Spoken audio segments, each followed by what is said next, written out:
Hello everyone, I am Priyanka Gaur. Welcome back to my channel Learning with Pace. Class 6 की history है, chapter number 9 and अभी हम बात करेंगे silk route के बारे में. The story of the silk root. अब सिल्क रूट की स्टोरी, इसका मतलब क्या है? इसका मतलब है हम यहाँ पर सिल्क के ट्रेड की बात करेंगे. ठीक है, चैप्टर का नाम क्या है? देखो, ट्रेडर्स, किंग्स एंड किंगडम्स. तो अभी हम ट्रेडर्स के बारे में ही बात कर रहे हैं कि जो ट्रेडर्स हैं वो सिल्क का ट्रेड कैसे करते थे, कौन सा रूट वो लेते थे, इन सब चीज़ों के बारे में हम यहाँ पर बात करेंगे. देखो, सिल्क का जो कपड़ा होता है ना, वो काफ़ी रिच होता है. और पहले के टाइम पर जब लोग सिल्क पहना करते थे ना, सिल्क का कपड़ा पहना करते थे, तो उनको काफ़ी अमीर माना जाता था. रीज़न ये था कि सिल्क काफ़ी हाईली वैल्यूड फैब्रिक था एंड इसके अलावा इसको अफोर्ड करना थोड़ा सा मुश्किल होता था. तो पहले के टाइम पर जो इसे पहनता था उसे काफ़ी अमीर माना जाता था और अमीर लोग ही पहना करते थे इसे. देखो, सिल्क के जो कलर्स होते हैं वो काफ़ी ग्लॉसी, काफ़ी शाइनी होते हैं. इसका टेक्सचर काफ़ी स्मूथ होता है. ये काफ़ी सारी सोसाइटीज़ में हाईली वैल्यूड फैब्रिक माना जाता था. तो सिल्क को हाईली वैल्यूड फैब्रिक क्यों माना जाता था? इसके पीछे रीज़न ये है कि सिल्क को बनाने का जो प्रोसेस है वो काफ़ी कॉम्प्लिकेटेड है. मतलब सिल्क बनाना आसान नहीं है, बहुत कॉम्प्लिकेटेड है, बहुत डिफ़िकल्ट है इसको बनाना. पहले क्या होता है कि रॉ सिल्क को एक्सट्रैक्ट किया जाता है रेशम के कीड़े से. तो रेशम का कीड़ा, that means silk worms. So silk worms जो हैं उसके कोकून से रॉ सिल्क निकाला जाता है एंड फिर उस थ्रेड को स्पन किया जाता है एंड फिर उसे वूव करके उसका क्लॉथ बनाया जाता है. सो इस तरीके का थोड़ा सा ये कॉम्प्लिकेटेड प्रोसेस होता है. समटाइम्स होता ये था कि जो चाइनीज़ रूलर्स होते थे ना, वो ईरान एंड वेस्ट एशिया के रूलर्स को ना सिल्क भिजवाया करते थे गिफ्ट के तौर पर. और जैसे ही Chinese rulers Iran and west Asia के रूलर्स को जब सिल्क जो है गिफ्ट के तौर पर भिजवाया करते थे ना, वहीं से ये जो सिल्क की नॉलेज है ना और ज़्यादा आगे स्प्रेड होती गई और पूरे वेस्ट में फैल गई थी. अब लोगों को सिल्क के बारे में पता लगने लगा था. लगभग 2000 साल पहले की अगर हम बात करें ना, तो रोम में रहने वाले जो रूलर्स थे एंड जो रिच पीपल थे वो सिल्क को पहनना पसंद करते थे. और अब क्वेश्चन ये आता है कि rulers and rich people he silk को क्यों पहनते थे? रीज़न ये था, it was very very expensive. ये काफ़ी ज़्यादा महंगा होता था, इसकी कीमत बहुत होती थी सिल्क की. तो आम लोग जो है ना वो सिल्क को अफोर्ड नहीं कर सकते थे. एक तो ये था कि सिल्क को चाइना से लाया जाता था डिस्टेंट प्लेसेस पर. दूसरा ये था कि बीच में जो रास्ते होते थे ना वो काफ़ी डेंजरस होते थे, क्योंकि बीच में पहाड़ियाँ पड़ती थी एंड डेजर्ट, मतलब जो रेगिस्तान है वो पड़ता था. इसीलिए तो यहाँ पर मैंने बताया कि ये लोग जो है ना, ये लोग पैदल या हॉर्स का या कैमल का यूज़ क्यों करते थे, कार्ट्स का यूज़ क्यों नहीं करते थे? कार्ट्स का यूज़ इसलिए नहीं करते थे क्योंकि रोड्स बहुत डेंजरस होते थे, बीच में माउंटेन्स एंड डेजर्ट्स पड़ते थे. ठीक है, मतलब बहुत सारी पहाड़ियाँ एंड जो है रेतीला स्थान होता था वो. People living along the route. अब जिन रास्तों से ये लोग जाया करते थे ना सिल्क को लेकर, मतलब जिन रूट से ये लोग जाया करते थे या जिन वेज या पाथ कह लो, जिन रास्तों से ये लोग जाया करते थे, वहाँ पर जो रहने वाले लोग हैं ना वो सिल्क को आगे पास होने से पहले पेमेंट लिया करते थे, पेमेंट की डिमांड किया करते थे. ठीक है, जैसे कि सपोज करो ये रास्ता हुआ, इस रास्ते पर अगर यहाँ कोई लोकल आदमी रहता है और यहाँ से ट्रेडर्स जो है वो सिल्क को लेकर जा रहे हैं, तो यहाँ पर ये लोकल आदमी इनको रोकेगा और इनसे डिमांड करेगा पेमेंट की और तब जाकर इनको आगे जाने देगा. ठीक है, सो यहाँ पर वही लाइन लिखी है, people living along the route often demanded payments for allowing traders to pass through. तो ट्रेडर्स को आगे जाने के लिए इजाज़त तब दी जाती थी जब ट्रेडर्स इन लोकल लोगों को पैसा देते थे. तो बीच रास्ते में जितने भी लोग यहाँ रहते थे ना, वो लोग इनसे पैसों की डिमांड किया करते थे. अभी हम ना मैप नंबर 6 में देखेंगे कि कौन कौन से सिल्क रूट थे एंड कौन कौन सी उसकी ब्रांचेस थी जहाँ से ट्रेडर्स सिल्क को लेकर जाया करते थे. Some kings try to control large portion of the route. अब देखो यहाँ हमने ऊपर क्या देखा कि जो ये रास्ते होते थे, इन रास्तों के आसपास रहने वाले जितने लोकल लोग थे ना, वो इन ट्रेडर से हफ्ता वसूली किया करते थे। रीज़न क्या था इसके पीछे? रीज़न ये था कि सिल्क देखो एक्सपेंसिव होता था। अब जाहिर सी बात है कि जब ये ट्रेडर्स बाहर जाकर सिल्क को बेचेंगे तो अच्छा खासा पैसा सिल्क बेचने वाले के हाथ में भी आएगा, मतलब ट्रेडर के पास भी आएगा।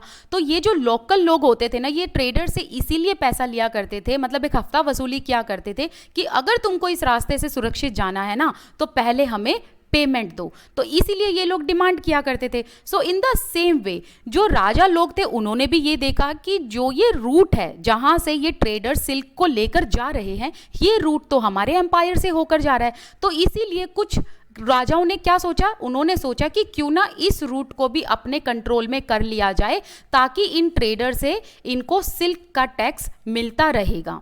ठीक है, तो अब क्या होता था? अब राजाओं ने क्या किया? कुछ एक राजा ने ये किया कि इन रूट को अपने कंट्रोल में कर लिया, एंड जो ट्रेडर्स होते थे जो सिल्क लेकर जाते थे, अब उनसे ये जो राजा होते थे ये टैक्स लेते थे और बदले में इन ट्रेडर्स को ये सेफ्टी प्रोवाइड कराया करते थे, ताकि बीच में कोई भी ऐसे चोर वगैरह लोग जो हैं वो इन ट्रेडर्स को लूटे ना। तो इसीलिए राजा इनको क्या करते थे? इनको सुरक्षा प्रोवाइड किया करते थे। अब ठीक है, इतना आया समझ में। अब आपको आगे क्या समझना है कि ये जो राजा थे ये इन ट्रेडर्स से टैक्सेस लिया करते थे, ट्रिब्यूट्स, गिफ्ट्स वगैरह लिया करते थे।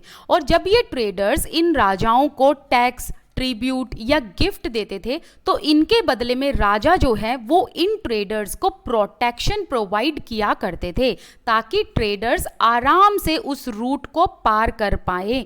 क्योंकि बीच में वरना क्या होता था, जो रोबर्स होते थे ना वो अटैक कर दिया करते थे इन ट्रेडर पर। क्योंकि देखो सिल्क काफ़ी महंगा था, है ना। जैसे कि आज के टाइम पर भी जब आप बैंक से पैसे निकाल कर लाते हो या कहीं से सोना खरीद कर लाते हो तो उसे अच्छे से संभाल कर जो है अपने साथ रख के तब घर लेकर जाते हो ना। सो इन द सेम वे उस टाइम पर क्या होता था? उस टाइम पर तो खुली चोरी होती थी। तो जो ट्रेडर्स होते थे वो प्रोटेक्शन के बदले में राजाओं को गिफ्ट दिया करते थे, ट्रिब्यूट देते थे, टैक्सेस देते थे, ताकि ट्रेडर्स के लिए वो रूट को क्रॉस करना आसान हो जाए। ठीक है, अब आपको एक बार मैं यहाँ पर जो है मैप दिखा दूँ जो यहाँ पर बताया गया है। ये वाला मैप है जो आपको 76 नंबर पेज पर मिलेगा। यहाँ पर देखो बताया हुआ है कि कौन सी लाइन क्या क्या शो कर रही है। ठीक है, तो हमें यहाँ पर ध्यान ये रखना है कि ये देखो, ये जो लाइन है, ये देखो ये ग्रीन लाइन, ये कुशानाज को शो कर रही है। मतलब इन एरियाज पर ना कुशानाज का कंट्रोल था। अब कंट्रोल क्यों था? क्योंकि ये चाहते थे कि जो ये जो ट्रेडर्स है जो सिल्क लेकर जाते हैं ना वो इनको क्या दें? टैक्स दें, गिफ्ट दें। ठीक है, तो ये देखो ये कुशानाज के अंडर में था। इसके अलावा जो मेन रूट होता था ना इनका, ट्रेडर्स का, वो ऐसे माउंटेनियस एरिया से तो जाते थे, इसके अलावा कुछ ऐसे भी होते थे जो ऐसे कोस्टल एरिया से भी सिल्क को लेकर जाते थे, समुद्री रास्ते से भी सिल्क को लेकर जाते थे और आगे यूरोप तक पहुंचाते थे। सो इस तरीके के अलग अलग रूट ये लोग लिया करते थे। तो यहाँ पर आप एक बार देख लेना। हालांकि अभी हम कुशानाज के बारे में अच्छे से पढ़ेंगे, डोंट वरी। ठीक है, लेकिन आप ध्यान रखना कि इनमें जो थे सबसे मेन जो वो थे कुशानाज, जो यहाँ पर इन एरिया पर कंट्रोल करना चाहते थे। Right, the best known of the rulers who controlled the silk route were Kushanas. जो अभी हमने देखा कि कुशानाज थे जिन्होंने इन रूट पर, सिल्क रूट पर कंट्रोल किया और ये इन ट्रेडर्स से गिफ्ट रिसीव किया करते थे, टैक्सेस रिसीव किया करते थे। एंड कुशानाज जो थे इन्होंने सेंट्रल एशिया में रूल किया था एंड नॉर्थ वेस्ट इंडिया में इन्होंने रूल किया था लगभग 2000 साल पहले। एक चीज यहां पर आप ध्यान रखना कि कुशानाज के दो मेजर सेंटर थे, दो पावरफुल सेंटर थे, पेशावर एंड मथुरा। ठीक है, इसके अलावा तक्षशिला का पार्ट भी जो है वो इन्हीं के किंगडम में इंक्लूडेड था। तो आपको नाम याद रखने हैं कि कुशानाज के दो पावरफुल सेंटर मतलब दो कैपिटल, पेशावर एंड मथुरा, इसके अलावा तक्षशिला भी इन्हीं के किंगडम में इंक्लूडेड था। ओके, अब कुशाना के जो रूलर थे उनका नाम क्या था? कनिष्क। ठीक है, इन्होंने बुद्धिस्ट काउंसिल जो है वो सेटअप की थी। हालांकि इनका बुद्धिज्म को स्प्रेड करने में बहुत बड़ा हाथ है, तो इनके बारे में हम नेक्स्ट वीडियो में पढ़ेंगे जब हम बुद्धिज्म के बारे में जानेंगे। During their rule a branch of silk route extended from central Asia down to sea port at the mouth of river Indus. इसको ध्यान से सुनना। देखो, ड्यूरिंग देयर रूल, किसके रूल की बात हो रही है? कुशानाज के रूल की बात हो रही है। तो कुशानाज के रूल के अंडर क्या हुआ? देखो, वैसे तो जो ट्रेडर्स थे वो माउंटेनियस एरिया के थ्रू जो है सिल्क को लेकर जाते थे, या फिर इसके अलावा जो डेजर्ट एरिया वहाँ पर पड़ता था उसके थ्रू वो सिल्क को लेकर जाते थे। लेकिन इन राजा ने क्या हेल्प की, जो कुशानाज के रूलर थे उन्होंने हेल्प की इन ट्रेडर्स की। किस तरीके से? इन्होंने ना यहाँ पर सी पोर्ट के थ्रू सिल्क का रूट निकाला।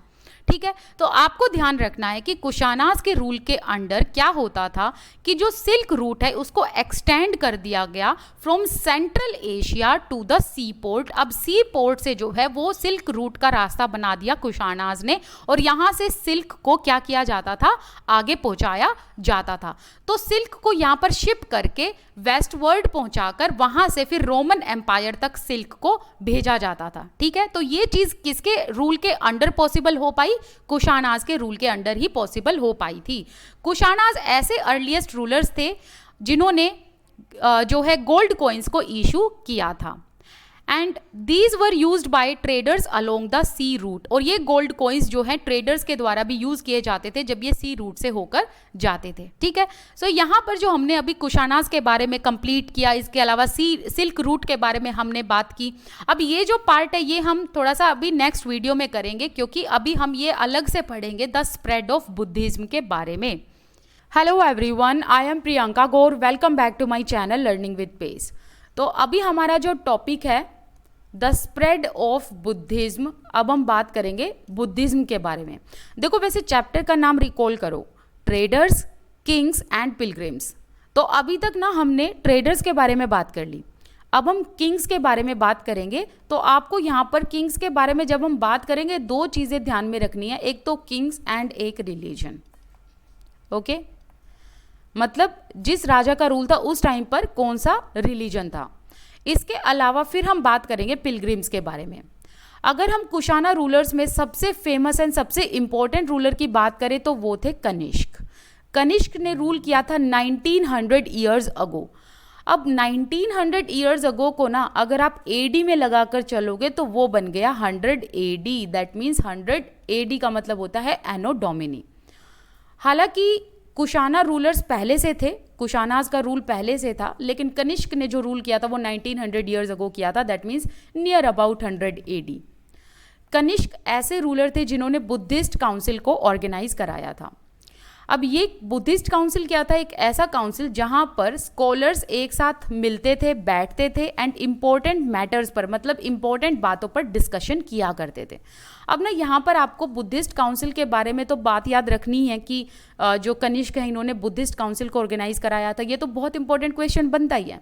इसके अलावा थोड़ी सी एक्स्ट्रा इन्फॉर्मेशन मैं आप लोगों को दे देती हूँ जो बहुत इंपॉर्टेंट है। देखो, क्वेश्चन कुछ इस तरीके से भी आ सकते हैं कि कितने बुद्धिस्ट काउंसिल अभी तक हो चुके हैं, तो आपको बताना है 6। ठीक है, 6 बुद्धिस्ट काउंसिल ऑर्गेनाइज हो चुके हैं। फिर दूसरा क्वेश्चन देखो ये भी आ जाता है कि ये बुद्धिस्ट काउंसिल ऑर्गेनाइज ही क्यों कराए जाते थे, लाइक रीजन क्या था? इसलिए ऑर्गेनाइज कराए जाते थे ताकि जो बुद्ध है ना, बुद्ध, उनकी टीचिंग को प्रिजर्व भी रखा जा सके, मतलब सेफ भी रखा जा सके। एंड इसके अलावा सेफ रखने का मतलब उसको आगे तक प्रिजर्व रखा जा सके, एंड इसके अलावा इनकी टीचिंग को स्प्रेड भी किया जाए। इसीलिए बुद्धिस्ट काउंसिल को ऑर्गेनाइज कराया जाता था। और जहाँ पर ना स्कॉलर्स मिलते थे, बैठते थे, बुद्ध के बारे में बात करते थे, कुछ इंपॉर्टेंट मैटर्स पर डिस्कशन करते थे, राइट। सो इस तरीके से बुद्धिस्ट और काउंसिल को ऑर्गेनाइज कराया जाता था, इस रीजन की वजह से। अब एक और क्वेश्चन इंपॉर्टेंट बन जाता है, क्वेश्चन ये भी आ सकता है, देखो अगर आप 6th क्लास में हो तो ये क्वेश्चन नहीं आएंगे जो मैं एक्स्ट्रा बता रही हूँ, लेकिन अगर आप कॉम्पिटिटिव एग्जाम की तैयारी कर रहे हो तो आपको पता है कि थोड़ा बहुत जो है एनसीईआरटी से बाहर आता है। और कुछ अगर आप आईएएस वगैरह की प्रिपरेशन कर रहे हो तो मैं एक चीज़ बता दूं कि आपको 6 के 6 काउंसिल्स के बारे में पता होना चाहिए कि कहाँ ऑर्गेनाइज कराया था और किस राजा ने उसे पैट्रनाइज किया था। ठीक है, ये चीज़ आपको ध्यान में होनी चाहिए। अब क्वेश्चन अगर ये आ जाएगा कि कनिष्क ने कौन सा बुद्धिस्ट काउंसिल ऑर्गेनाइज कराया था, वो था 4th। ध्यान रखना, कौन सा? 4th। तो ये जो 3 इंपॉर्टेंट क्वेश्चन है ये तो आपको ध्यान में रखना ही है। लेकिन एक चीज़ और मैं बता दूं, अगर कनिष्क से पहले अगर हम ये देखें ना कि किसने बुद्धिस्ट काउंसिल को ऑर्गेनाइज किया था, पहले के 3 कौन थे, तो पहला सबसे जो नाम आता है वो अजातशत्रु। अजातशत्रु ने फर्स्ट बुद्धिस्ट काउंसिल ऑर्गेनाइज कराया था। एंड दूसरे आता है कालासोका, कालासोका जो कि शिशुनागा डायनेस्टी से बिलोंग करते थे। एंड थर्ड है अशोका, ठीक है। और 4th थे कनिष्क जिन्होंने बुद्धिस्ट काउंसिल को ऑर्गेनाइज कराया था। तो ये क्वेश्चन भी आ सकता है, ठीक है। कनिष्क के टाइम पीरियड में इनके कोर्ट में एक पोइट थे। अब एक चीज़ आगे पढ़ाने से पहले मैं बता दूं कि हर एक राजा के कोर्ट में कोई ना कोई पोइट जरूर होता था। अब राजा हमेशा उस पोइट को पैट्रनाइज किया करता था। अब आप सोचो कि पैट्रनाइज का मतलब क्या है। देखो, जहाँ पर पैट्रनाइज वर्ड आ जाता है वहाँ पर ये समझो कि राजा उस इंसान को हेल्प कर रहा है फिनेंशियली भी एंड उसके वर्क को पब्लिश करने में भी। तो कहने का मतलब है कि जो कनिष्क थे उन्होंने भी एक पोइट को पैट्रनाइज किया था जो उनके कोर्ट में थे, जिनका नाम था अश्वघोष। तो होता यह है कि जो राजा लोग होते हैं वो पोइट्स को पैट्रनाइज करते हैं, उनको फिनेंशियली हेल्प करते हैं, उनकी राइटिंग में हेल्प करते हैं, लिखने में नहीं, राइटिंग में कहने का मतलब है जो वो लिखते हैं उसको पब्लिसाइज कराने में या अपने कोर्ट में पढ़वाते हैं उसको, इस तरीके से जो है इनकी हेल्प की जाती है। तो अश्वघोष जो थे वो एक ऐसे पोइट थे जिन्होंने बुद्ध की बायोग्राफी को कंपोज किया था। बहुत इंपॉर्टेंट क्वेश्चन है ये इस पैराग्राफ का। और बुद्ध की बायोग्राफी जो इन्होंने कंपोज की थी उस बायोग्राफी का नाम था बुद्ध चरित। ठीक है, बुद्ध चरित। ठीक है, अश्वघोष ने एंड अदर जो बुद्धिस्ट स्कॉलर्स थे इन्होंने फिर बाद में जो है संस्कृत में भी लिखना शुरू कर दिया था। देखो आगे ना आपको एक चीज़ पढ़ने से पहले मैं एक बात बताऊं कि बुद्धिज़्म को बहुत लोग फॉलो किया करते थे पहले, और बुद्धिज़्म को फॉलो करते वक्त ना लोगों के अपने अलग अलग बिलीफ डेवलप होने लगे। तो जब लोगों के अलग अलग बिलीफ डेवलप होने लगे तो हुआ ये, एक नए तरीके का सेक्ट जो है वो डेवलप हुआ। तो उस सेक्ट का नाम है महायान बुद्धिज़्म। तो इसी टाइम पर कनिष्क के टाइम पीरियड में एक नया फॉर्म ऑफ बुद्धिज़्म डेवलप हुआ और जिसका नाम था महायान बुद्धिज़्म। अब महायान बुद्धिज़्म से पहले था हीनयान बुद्धिज़्म। तो अब दो सेक्ट हो गए, हीनयान एंड महायान बुद्धिज़्म।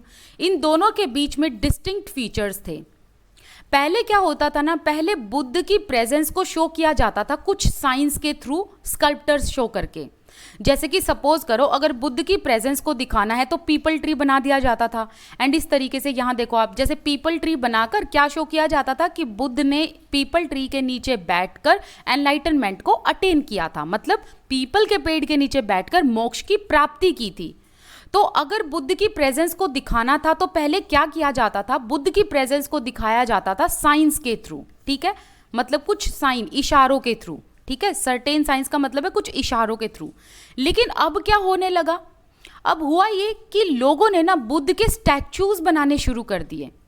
तो आपको बुद्ध के जो स्टैचू हैं वो देखने को मिलेंगे मथुरा में, और उस टाइम पर जो बुद्ध के स्टैचू बने मथुरा एंड तक्षशिला में। बहुत इंपॉर्टेंट क्वेश्चन ये भी बनता है। अब ना आप थोड़े से कंफ्यूज हो गए होंगे, ऑब्वियसली सी बात है इन दोनों पैराग्राफ में।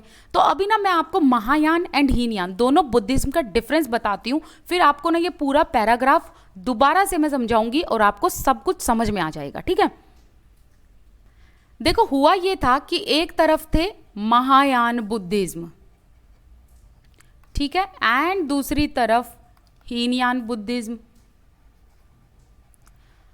अब जो ये महायान बुद्धिज्म थे, ये जो थे ना, ये ना बुद्ध को भगवान मानते थे। क्या मानते थे? बुद्ध को भगवान मानते थे।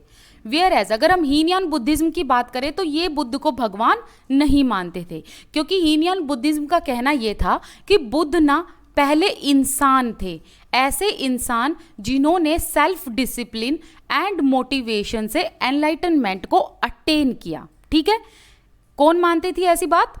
हीनयान बुद्धिज्म। लेकिन महायान बुद्धिज्म ऐसे थे जो बुद्ध को भगवान मानते थे, जिन्होंने बुद्ध के स्टैचूज बनाने शुरू किए। वेयर एज हीनयान बुद्धिज्म ऐसे थे जो आइडल वर्शिप में बिलीव नहीं रखते थे, ये मूर्ति पूजा में बिलीव नहीं रखते थे, ध्यान रखना। ठीक है, और ये जो थे ये आइडल वर्शिप में बिलीव रखते थे महायान बुद्धिज्म। अब ये आइडल वर्शिप में बिलीफ रखते थे, इसीलिए इन्होंने बुद्ध के स्टैचूज बनवाए। इसके अलावा ये बुद्ध को भगवान मानते थे, इसलिए स्टैचू बनवाए।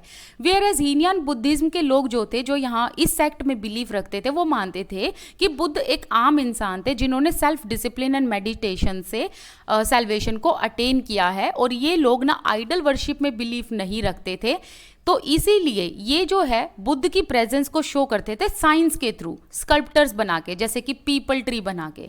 इन्होंने कभी बुद्ध की जो है हीनयान वालों ने, जो हीनयान बुद्धिज्म में बिलीफ रखते थे, इन्होंने कभी भी बुद्ध के स्टैचूज नहीं बनाए, बल्कि ऐसे स्कल्प्टर्स और साइंस के थ्रू जो है बुद्ध की प्रेजेंस को दिखाते थे। वेयर एज महायान ऐसे थे जिन्होंने बुद्ध के स्टैचूज बनाए, जो आइडल वर्शिप में बिलीफ रखते थे।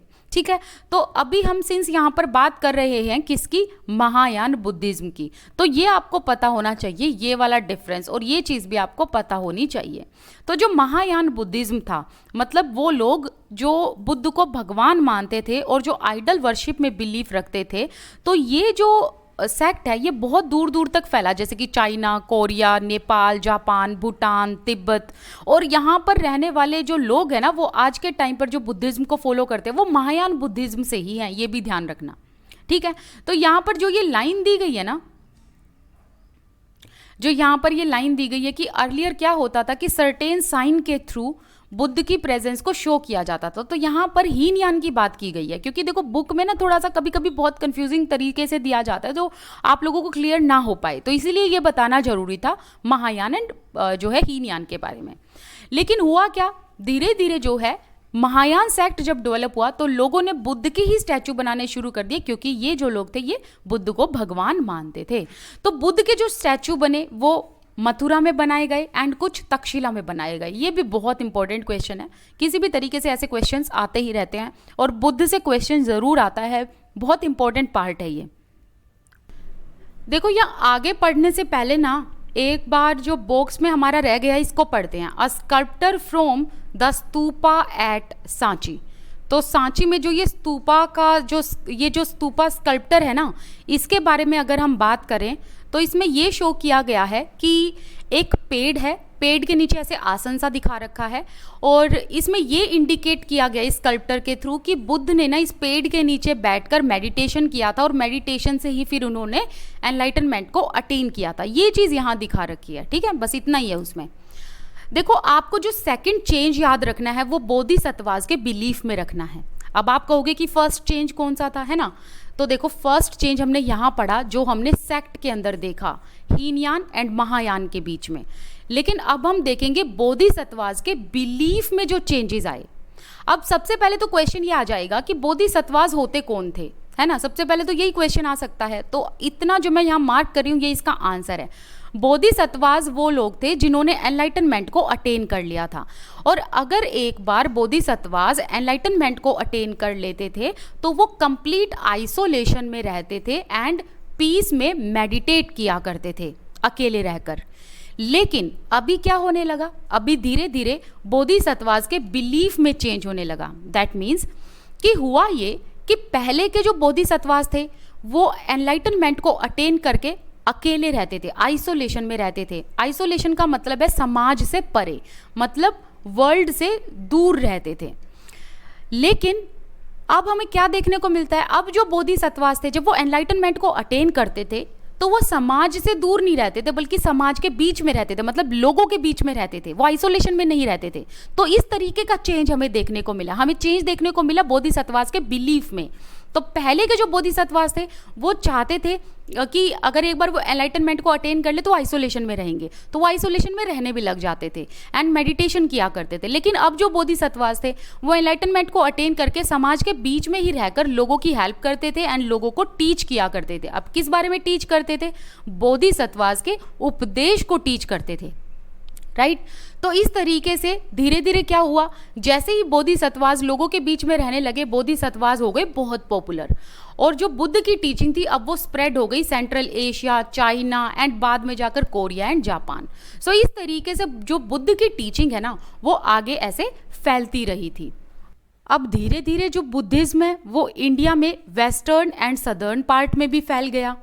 अब यहाँ पर क्या किया गया, वेस्टर्न एंड सदर्न पार्ट में जो हिल्स थी ना उनको काट काट के उनमें पूरा ऐसे छेद करके केव्स बना दिए गए। तो डजन्स की संख्या में वहाँ पर केव्स बनाए गए, और केव्स इसलिए बनाए गए ताकि ये जो मंक्स हैं ना, ये जो बोधिसत्वास जिन्होंने एनलाइटनमेंट को अटेन कर लिया, ये मंक्स यहाँ केव्स में रह सकें, इनके लिए ये केव्स बनाए गए थे। अब ये जो केव्स थे, कुछ केव्स तो किंग्स एंड क्वींस के ऑर्डर पर बनाए गए, राजा रानी के, एंड कुछ मर्चेंट एंड फार्मर्स के ऑर्डर पर बनाए गए। देखो ये जो केव्स बनाई गई जहाँ मंक्स रहते थे ना, इनकी एक अलग सिग्निफिकेंस थी केव्स की। अब सिग्निफिकेंस क्या थी वो यहाँ पर आप पढ़ोगे। These were often located near, near मतलब कहाँ पर, पासिस थ्रू वेस्टर्न घाट्स। तो वेस्टर्न घाट्स के थ्रू जो रास्ता होकर जाता था ना, वहां पर इन केव्स को लोकेट किया गया था। अब आप सोचोगे वेस्टर्न घाट्स में तो माउंटेन्स है, वहां पर रास्ता कैसे बन सकता है। एक्चुअली क्या होता है कि दो माउंटेन के बीच में जो पास होता है उसे रोड बना दिया जाता है, उस रास्ते को प्रॉपर रोड बना दिया जाता है, ठीक है। तो जब दो माउंटेन्स के बीच में, मतलब जो घाट्स हैं उनके बीच में जो पासेस होते थे ना, वहाँ पर इन केव्स को लोकेट किया गया। तो मैं अगर आपको ऐसे सब कॉन्टिनेंट के थ्रू समझाऊं तो यहाँ पर देखो, यहाँ पर वेस्टर्न घाट्स, यहाँ पर बीच में बने हुए ऐसे रास्ते, एंड ये हो गया सदर्न पार्ट। तो क्या होता था कि जो ये रास्ते थे, ये जो रोड बने हुए थे, या ये कह लो ये जो पासेस बने हुए थे, ये डेक्कन की सिटीज़ को, डेक्कन का मतलब क्या होता है, दक्षिण, जिसका मतलब होता है साउथ। तो डेक्कन की सिटीज़ को, मतलब सेंट्रल पार्ट को पोर्ट्स के साथ कनेक्ट करते थे। देखो रोड इसीलिए बनाया जाता है ना, ताकि वहाँ से ट्रेडिंग हो सके। पोर्ट्स की तो आपको सिग्निफिकेंस पता है, पोर्ट्स की सिग्निफिकेंस क्या है, ट्रेडिंग हो सके। तो जो वेस्टर्न घाट्स में जो पासेस बनाए गए, जो रोड्स बनाए गए, वो इस तरीके से बनाए गए ताकि शहरों को पोर्ट्स के साथ जोड़ा जा सके। अगर शहरों को पोर्ट्स के साथ जोड़ा जाएगा तो क्या होगा, वहाँ पर ट्रेडिंग अच्छी होगी, और जहाँ पर ट्रेडिंग होगी वहाँ पर ट्रेडर्स तो होंगे ही। तो जो ट्रेडर्स होते थे ना, वो जो है इन मोनेस्ट्रीज में रहा करते थे ट्रेवल्स के टाइम पर, ठीक है। जैसे कि यहाँ पर दिखाई गई है एक केव एट कार्ले महाराष्ट्र। तो यहाँ पर जैसे कार्ले में जो ये केव बनाई गई है, यहाँ पर मंक्स भी रहते थे, ट्रेडर्स भी रहते थे, तो इन केव्स की अपनी एक अलग सिग्निफिकेंस थी, ठीक है। तो ये चीज़ आपको यहाँ पर ध्यान रखनी है। अब बुद्धिज्म जो है वो स्प्रेड हुआ south eastward to Sri Lanka, Myanmar, Thailand and south east Asia के कुछ पार्ट्स में, जैसे कि जिसमें इंक्लूड इंडोनेशिया भी होता है। अब जो ओल्डर फॉर्म ऑफ बुद्धिज्म है, जिसे कहा गया थेरावड़ा बुद्धिज्म, थेरावड़ा बुद्धिज्म इन एरियाज में बहुत पॉपुलर था। तो आपको ध्यान रखना है, एक तो यहाँ पर क्वेश्चन ये कि ओल्डर फॉर्म ऑफ बुद्धिज्म को क्या कहा जाता है, उसे जाना जाता है थेरावड़ा बुद्धिज्म के नाम से। एंड थेरावड़ा बुद्धिज्म जो है ये Sri Lanka, Myanmar, Thailand and other part of south east Asia जैसे कि इंडोनेशिया, यहाँ पर बहुत ज़्यादा पॉपुलर था। अब आपको यहाँ पर जो है एक चीज़ और याद रखनी है कि 4 मेन स्कूल थे, 4 मेजर स्कूल थे जो बुद्धिज्म के अंडर डेवलप हुए। एक तो Hinayana, Mahayana and Theravada, and last में पड़ता है वज्रायन, ठीक है। ये 4 स्कूल आपको पता होने चाहिए। मैं यहाँ नाम लिख देती हूँ, हिनायन, महायान बुद्धिज्म, थेरावड़ा बुद्धिज्म जो यहाँ लिखा ही हुआ है, इसके अलावा वज्रायन बुद्धिज्म, ठीक है। ये चारों के नाम आपको ध्यान में रखने हैं। अगर आप हायर कॉम्पिटिटिव एग्जाम्स की तैयारी कर रहे हो तो इन चारों को डिटेल में पढ़ लेना। अगर आप थोड़े से ऐसे जैसे सीटेट वगैरह की तैयारी कर रहे हो तो आप इसी को पढ़ लेना, सिर्फ नाम याद होने चाहिए। एंड अगर आप सीबीएसई में हो, अभी अगर आप 6th क्लास में हो बच्चों, तो आप क्या करना, आप इन चारों को ना भी याद करो तो कोई दिक्कत नहीं है, बस आप इसमें बस ये समझ के चलना कि थेरावड़ा बुद्धिज्म जो है वो सबसे पॉपुलर था इन एरियाज में, एंड इसके अलावा ये ओल्ड फॉर्म ऑफ बुद्धिज्म है, ठीक है। इतना आपको याद रखना है। अब जो ये आगे वाला पार्ट है पिलग्रिम्स के बारे में, ये वाला पार्ट मैं आपको बाद में समझाऊंगी। इसके अलावा आप ना मेरे साथ अनअकैडमी पर भी जुड़ जाना, वहाँ पर मैं लाइव क्लासेस लेती हूँ, और अगर आपको मेरा पढ़ाना पसंद आता है, मेरा पढ़ाया हुआ समझ आता है, तो आप अनअकैडमी ऐप पर आओ, और देखो यहाँ पर भी आप फ्री में ही पढ़ रहे हो, वहाँ पर भी आप फ्री में ही पढ़ोगे, ठीक है। तो आप अनअकैडमी ऐप को डाउनलोड करना, प्रियंका गौर सर्च करना, मुझे फॉलो कर लेना। मेरी वहाँ पर स्पेशल क्लासेस होती हैं जो बिल्कुल फ्री है आप लोगों के लिए, आपको उसमें कोई कॉस्ट नहीं देना, बस आपको ऐप डाउनलोड करनी है और आप मेरे से वहाँ पर लाइव पढ़ेंगे। अगर आपकी कोई डाउट है ना तो आप लाइव सेशन में भी पूछ सकते हो, ठीक है। तो ये जो चैप्टर है ना ये हम वहाँ कंप्लीट करेंगे, तो आप आओ और मेरे साथ वहाँ पर जुड़ो।